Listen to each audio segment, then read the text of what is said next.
నెలకి 50,000 నుండి 60,000 ఆదాయం రన్ టైలర్ యాప్లో ఆర్డర్ కంప్లీట్ చేసి పేమెంట్ పొందండి. అంటే ఈ దేవా క్యారెక్టర్కి ధనుష్ గారిని చేసిన తర్వాత సినిమా రిలీజ్ అయింది, సక్సెస్ అయింది. సక్సెస్ అయిన తర్వాత చాలామంది అంటే సోషల్ మీడియాలో ఏం ట్రోల్స్ మొదలుపెట్టారంటే, ఈ సినిమా శేఖర్ కమల్ గారు తెలుగులో ఏ హీరోకి చెప్పినా చేసేవాడు కాదు, వాళ్ళు క్యారెక్టర్ చేయలేరు అని. అంటే అసలు మీరు ఏ హీరోని అప్రోచ్ అవ్వలేదు, డెఫినెట్గా ఈ సినిమా కేవలం దేవా క్యారెక్టర్ మీరు ధనుష్ గారికే చెప్పారు. కానీ ఇదో రకమైన ట్రోల్స్ స్టార్ట్ అయ్యాయి సార్ సోషల్ మీడియాలో. సార్ అసలు మీరు ఏ హీరోకి చెప్పలేదు కదా సార్ తెలుగులో, అలా అసలు చెప్పలేదు. అది ధనుష్కే చెప్పాను, ఎందుకో ధనుష్ కనిపించాడు అట్లా. సో ఐ థాట్ చెప్పాను. ఇక్కడ ఎవరు చెప్పలేదు. చెప్పినా అంటే మన ఎవరికి వాళ్ళు యాక్టింగ్లో బేసిక్గా ధనుష్ ఎక్స్ట్రాడినరీగా పర్ఫామ్ చేశాడు. ఆ పర్ఫార్మెన్స్కి ఇప్పుడు నేషనల్ అవార్డు వస్తుంది అనుకుంటే అది నేనేం వేరే వాళ్ళు బ్యాడ్గా చేశానన్నట్లే ఏం లేదు. అది దీనికి నేను అంతగా ఓవర్వెల్మ్ అయిపోయి నాకు అలా నచ్చింది కాబట్టి అనిపిస్తుంది. వేరే యాక్టర్ ఇప్పుడు తెలుగులో ఏదైనా యాక్టర్ ట్రై చేస్తే వేరే విధంగా ప్లే చేసేవాడేమో, వేరే విధంగా చేసేవాడేమో, వేరే ఏదో వచ్చేదేమో. అది నేను మాత్రం ధనుష్ అనుకున్నాను బేసిక్గా. సో కానీ అతను చేసిన విధానం ఇదంతా నాకు 200% ఇంకా అసలు అంటే ఎవరు చేయలేరేమో. అంటే వేరే యాక్టర్ని తక్కువ చేయడం కాదు, ఈ పాత్రలో ఇంకెవరిని ఒకసారి చేసిన తర్వాత చూడలేము మనం బేసిక్గా. సో ఇప్పుడు స్వాతి ముత్యం కమల్ హాసన్ చేశారంటే ఇంకెవరైనా ఊహించగలరా అంటే చేయలేము మనం అట్లా. So once it's delivered. So ఈయన డెలివర్ చేసేసాడు ఒకటి అది. సో అది ఎక్సెప్షనల్గా చేశాడు. సో ఆ ట్రోల్స్ అన్ని ఇంక ఈ మధ్య ట్రోల్స్కి నాకంటే అసలు అంటే నిజంగా మనుషులకి మనం బతుకుతున్న విధానానికి ఆ ట్రోల్స్కి ఎవడో చేసిన కామెంట్స్కి అసలు సంబంధం ఉంటలేదు. అది నేను యాక్చువల్లీ అసలు చూడను. అసలు ఎవరో గట్టిగా చెప్తే నేను కామెంట్లు చదవను, ట్రోల్స్ నేను అసలు స్పెండ్ చేయను దాని మీద. నేను ఆ ఇన్స్టాగ్రామ్ రీల్స్ బైట్స్ వాటెవర్ ఏమో అంటున్నారు నాకు అసలు తెలియట్లేదు కూడా. జెన్జీ టర్మినాలజీ కూడా నాకు చాలా తెలియదు యాక్చువల్లీ. సో మెల్లగా ఏదైనా తెలుసుకోవాలేమో కానీ నేను చూడను యాక్చువల్లీ. నేను చూసినా కానీ నేను ఎఫెక్ట్ అవ్వను బేసిక్. అంటే నాకు ఇంకా అంటే నేను ఇమాజిన్ చేయగానే అక్కడ ఎక్కడో కుర్రాడో 10వ క్లాస్ వాడు కూడా పెట్టి నేను ఇష్టం వచ్చినట్టు అది వాడికి ఏం తెలుసో తెలియదో, వాడి ఫ్యాన్ ఎవరిదన్నా వేరే హీరో ఫ్యాన్ ఉంటే మా హీరో చేయడం ఏమన్నా 2 కొట్టేయడం అయిపోయింది. అంటే ఆనంద్ అంటే డాలర్ డ్రీమ్స్ శేఖర్ కమల్ గారికి, ఇప్పుడు కుబేర శేఖర్ కమల్ గారికి 25 years జర్నీ. ఈ జర్నీలో మీలో మీరు గమనించిన మార్పు ఏదైనా ఉందా సార్? ఇది మార్చుకున్నా బెటర్ ఇవాల్వ్ అయి ఉంటాను, బెటర్ పర్సన్ అయి ఉంటాను, బెటర్ ఇవాల్వ్ అయి ఉంటాను, మోర్ పొలిటికలీ మోర్ ఇంకా అంటే ఎదిగి ఉంటాను బేసిక్గా. 25 years తక్కువ టైం కాదు. అంటే అంటే మనం సమాజంలో బతుకున్నప్పుడు ఎవ్రీ డే ఒక లెర్నింగే ఉంటుంది. ఎవ్రీ మనిషితో ఒక పరిచయము అదొక లెర్నింగే. ఎవ్రీ సినిమా ఒక లెర్నింగే. అంటే ఇంకా ఎవ్రీ ఒక నీ వయసులో నీకు ఎవ్రీ ఒక సంవత్సరం నువ్వు బెటర్ అవుతూ ఉంటావు. నీకు ఫిజికల్గా నీ జుట్టు తెల్లబడుతుంది. అదితో పాటు మైండ్ ఎదగాలి, తప్పకుండా ఎదగాలి. నీకు ఏదో ఒక మనం ఇంకా టైమ్స్ చూసాము, అత్యంత దారుణమైన కరోనా లాంటివి చూసాము. ఇవన్నీ చూసిన తర్వాత మనిషి అనేవాడు మారకుండా అయితే ఉన్నాడు. సో నేను ఆ మార్పులో వచ్చి ఉంటే నాకు ఫిల్మ్ మేకర్గా నేను బెటర్ సినిమాకి బెటర్మెంట్ అంటే అవగాహన నాకు కొన్ని తెలియని తెలిసి నేర్చుకుని ఉండొచ్చు. సో పొలిటికల్లీ కరెక్ట్గా అంటే ఏం చెప్పాలి ఇంకొంచెం బెటర్ అయి ఉంటానండి అని అనుకుంటాను నేను. అంటే ఎవరికాడు నేను ఎదిగానని చెప్పుకుంటాడు, బాగానే ఉంటుంది. కానీ నేను అనుకుంటున్నాను సినిమాలో ఒక పరిణితి ఉంటుంది కదా, మెల్లమెల్ల ఇంకొంచెం అవుతున్నానేమో అనిపిస్తుంది. అలా నేను ఏ సినిమాకి నేనేం మరీ అంత తప్పులు చేశాను అనుకోలేదు. కానీ డెఫినెట్గా అంటే మీరు ఏం చెప్పాలనుకున్నారో అదే చెప్పారు. అంటే ఈ సినిమాతో పర్టికులర్ కుబేర సినిమాలో కొంచెం కమర్షియల్ హంగులతో చేశారేమో శేఖర్ కమల గారు అని అనిపించింది సార్. కొన్ని అంటే మీరు పెట్టిన బడ్జెట్ కావచ్చు, మీకున్న క్యాన్వాసింగ్ కావచ్చు, ఆర్టిస్టులు కమర్షియల్ హంగులు అనుకోలేదు, నిజంగానే కథకు కావాల్సినట్టు అనిపించింది యాక్చువల్. అంటే మీ ఏ సినిమాలో నాకు విలన్లు కనిపించలేదు, ఈ సినిమాలో విలన్ కనిపించాడు. అంటే ఇప్పుడు అదే దీనికి అవసరం మనం ఎత్తుకున్న కథ అలాంటిది, ఎంచుకున్న కథ అంటే సో డెఫినెట్గా అది విలన్ అంటే ఇప్పుడు లీడర్లో నీకు ఒక విలన్లు ఉంటారు కానీ అది ఆ స్థాయి ఒకటే అయ్యేసరికి నీకు ఆ విలనీని వాడు ఎదుర్కోగలడు అని చెప్పి అతను అంత విలనీగా అనిపించాడు బేసిక్గా. అంటే ఇప్పుడు ఇక్కడ స్థాయి క్లాస్ అసలు సంబంధం లేని ఎక్స్ట్రీమ్ కాబట్టి అతను ఆ విలని ఒక ఉత్తిని అతను నలిపేయగలడు అనమాట. సిగరెట్ బడ్లా వీళ్ళని అంటే వీళ్ళు అంటే ఎవరు లేని వాళ్ళు. సో అలా అది ఆ స్థాయి కాబట్టి అతను కొంచెం విలన్ని చూపించాల్సి వచ్చింది అట్లా.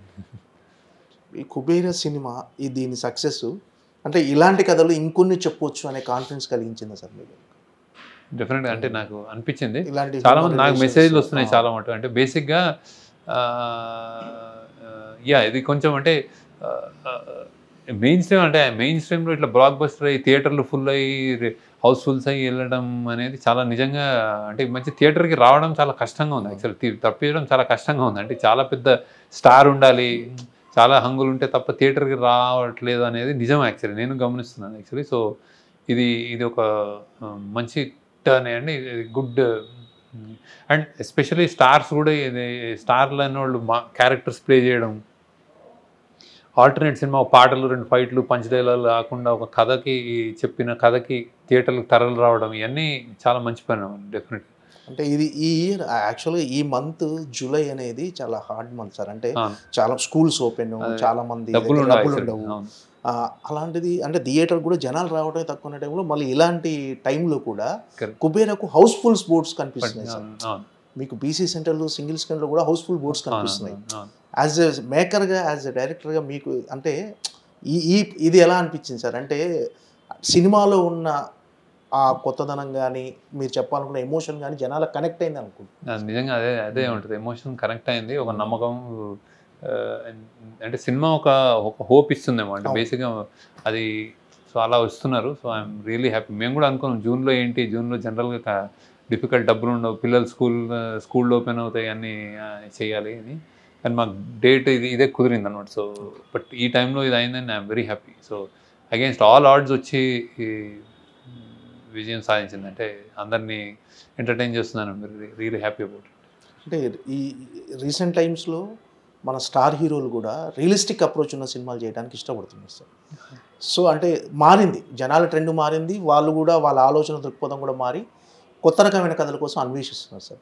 మరి స్టార్ హీరోలతో మీరు కథలు చెప్పే అవకాశం కానీ వాళ్ళతో అంటే వాళ్ళంతా వెయిటింగ్. నాకు తెలిసి శేఖర్ కమల గారు నాకు ఒక కథ చెప్తారేమో అది నాకు తెలిసి అందరూ శేఖర్ కమల గారితో ఒక సినిమా చేసేయాలని అందరికీ ఉంటుంది.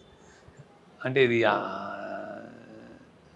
అంటే ఇంతకుముందు అంటే ఈ సినిమా చేస్తారో చేయరో వాళ్ళకున్న ఇమేజ్ ఇలాంటి అడ్డు మారినాయి. ఇప్పుడు లేదు, ఇప్పుడు మారినాయి. ఇప్పుడు అంటే యాక్చువల్లీ అంటే ఇంకా ఐ థింక్ కథే హీరో అని ఇప్పుడు డైరెక్టర్ కాదు ఏం కాదు, కథ అనేది హీరో అనేది ఒక తెచ్చినట్టుంది. అది మంచి ట్రెండ్ అది.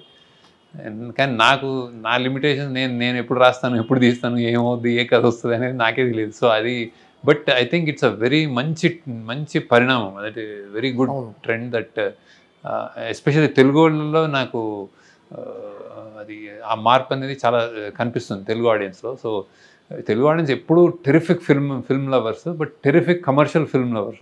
ఇప్పుడు టెరిఫిక్ ఆల్ టైమ్ అన్ని కైండ్స్ ఆఫ్ ఫిల్మ్ లవర్స్ అయిపోయారు అనమాట. సో మనది ఒక పెద్ద అమేజింగ్ ఓవర్సీస్ కానీ, నాకు ఈ సినిమాకి ఓవర్సీస్ వచ్చిన రియాక్షన్ కానీ, నీకు ఇక్కడ రియాక్షన్ కానీ, ఐఎమ్ లైక్ నేను సక్సెస్ మీట్లో చెప్పినట్టు నేను I'm very very honoured. And Telugu సినిమాలకు ఓవర్సీస్ మార్కెట్ క్రియేట్ చేసింది మీరు. అంటే ఆ స్థాయి కలెక్షన్ తెలుగు సినిమాకి వస్తాయి ఓవర్సీస్లో అని అంటే నేనేం క్రియేట్ చేయలేదు, కానీ నేను ఫస్ట్ ఆ జర్నీలో ఉన్నాను. ఫస్ట్ ఒక అంటే ఆనంద్కి 30 లక్షలు అంత పెద్ద ఫిగర్ స్టార్ట్ అయిన 30-40 లక్షలే. నెక్స్ట్ మన గోదావరికి 1.5 కోటి, హ్యాపీ డేస్కి 3 కోట్లు, ఇట్లా నేను ఆ రేంజ్లో ఎప్పుడు టాప్లో ఉండేవాడు. అంటే ఇంత కొంటున్నాం అని. సో ఎప్పుడు నన్ను అంటే ఓవర్సీస్ ఆడియన్స్కి ఎప్పుడు నేను కృతజ్ఞతగానే ఉంటాను. అంటే టెరిఫిక్గా యాక్సెప్ట్ చేశారు యాక్చువల్లీ. సో ఓవర్సీస్ కానీ ఇక్కడ కానీ ఆడియన్స్కి, తెలుగు ప్రేక్షకులు ఐ థింక్ మార్పు చాలా బాగా తీసుకుంటున్నారు. ఐ థింక్ టెరిఫిక్ మంచి సినిమాలు, కొత్త సినిమాలు, కొత్త దర్శకులు అండ్ హీరోలు కూడా వేరే పాత్రలు వస్తాయని అంటే యూ కెన్ లుక్ ఫార్వర్డ్. అలానే మనం పాన్ ఇండియా కూడా ఇప్పుడు రాజమౌళి గారు కానీ, అది సుకుమార్ కానీ, ఇండియా లెవెల్లో they are ruling. So I think Telugu దర్శకులు కానీ, తెలుగు ప్రేక్షకులు కానీ వెరీ గుడ్ టైమ్స్. ఇంకేం సార్, అంటే ఫ్యామిలీకి టైం కేటాయిస్తున్నారా? ఇంతకుముందు ఈ షూటింగ్ అప్పుడు వారం తర్వాత వచ్చి, నెల తర్వాత కలుస్తారు, నెల తర్వాత వచ్చి, ఇంకో 2 నెలలు ఇప్పుడు ఇంకా ఉంటాను మళ్ళీ ఇంకొక 1 year అట్లా, 1 year వరకు. ఓకే, ఏమో ఇదేనా ఇంతైనా స్లో స్పీడ్ ఏమైనా పెంచాలనుకుంటున్నారు సంవత్సరంలో? నెక్స్ట్ ఇయర్ మరి శేఖర్ కమల్ గారి సినిమా చూడొచ్చా 2026లో? నేను ప్రయత్నిస్తాను యాక్చువల్లీ, ఎందుకంటే అనిపిస్తుంది అంటే స్పీడ్ పెంచాలని ఎప్పుడు అనిపిస్తుంది. నేను ప్రామిస్ చేసుకుంటాను కానీ ఫుల్ఫిల్ చేయను. మేబీ ఈసారి చేస్తాను, చూద్దాం. ఓకే సరే, అంటే ఈ సినిమా ప్రొడక్షన్లో మీ డాక్టర్ వందన గారు ఏమైనా ఇన్వాల్వ్ అయ్యారా సార్? లేదు. అసలు అది ఎగ్జామ్స్ అయిపోతే హాలిడేస్ అని అది ఓకే అప్పుడప్పుడు వస్తూ ఉంటుంది. మీ సినిమాలకు మీ ఫ్యామిలీలో మంచి క్రిటిక్ ఎవరు? అందరు క్రిటిక్లే నాకు. అదే మా family my Srividya wife criticise చేస్తుంది, వాడు వీడు వందన చేస్తుంది, విభవ్ చేస్తారు, వీళ్ళు చేస్తారు. సో అండ్ మా టీం వాళ్ళు అయితే లెఫ్ట్ అండ్ రైట్, మా అక్క అందరూ అంటే ఎవ్రీబడి అంటే ఆనెస్ట్గా చెప్తారు నచ్చిందా నచ్చలేదా ఇది. సో అందరూ క్రిటిసైజ్ చేస్తారు, నాకేం మొమాటం లేదని చెప్తారు అందరు. ఓకే. ఈ మధ్య ఇంకోటి ఇది శేఖర్, నేను 10 సినిమాలు చేస్తాను కాబట్టి నాకు బ్రాండ్ కాబట్టి ఏదైనా ఉంటే ఒకటే మాట ఇది నీ సినిమాలో లేదంటారు. సో దాన్ని మళ్ళీ కరెక్ట్ చేసుకుని ఏంటి నా సినిమా అంటే ఓ ఇక్కడ ఏదో ఇది, అది కూడా జరుగుతుంది actually. Okay sir, all the best. Thank you.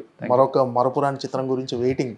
Next year 2026లో శేఖర్ కమ్ముల గారి సినిమా మరొకటి చూడాలని ఆడియన్స్ వెయిటింగ్, మేము వెయిటింగ్. ట్రై చేస్తాను తప్ప. Right sir, all the best. Thank you so much sir. Thank you.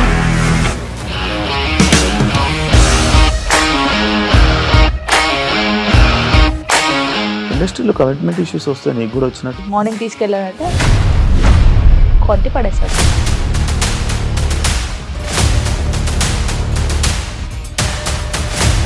ఒక్కళ్ళు కూడా చూడలేదు ఈ సినిమా అని చెప్పడానికి కూడా చాలా ధైర్యం కావాలి. అది నిజం కదా, దాంట్లో ధైర్యం ఏంటి? ఇది నెక్స్ట్ డే ప్లేట్ మార్చేస్తే తప్పు కదా. As of now we're comfortable this అని నేను అనుకుంటున్నాను. రష్మిక గారిది మీది ఒకే ఊరు అంటే కదా? నీకు కోపం వచ్చిందంటే బాగా తిట్టేత్తరా? తిట్టేద్దామండి. నిజంగా గేమ్ ని ఎలా చేంజ్ చేయగలిగారు? ఏపీఎస్ఎఫ్సి వాళ్ళకి 6 నెలల్లో నేను 6 లక్షలు కట్టా. బిజినెస్ చేయాలనుకుంటే it is as difficult as riding a tiger.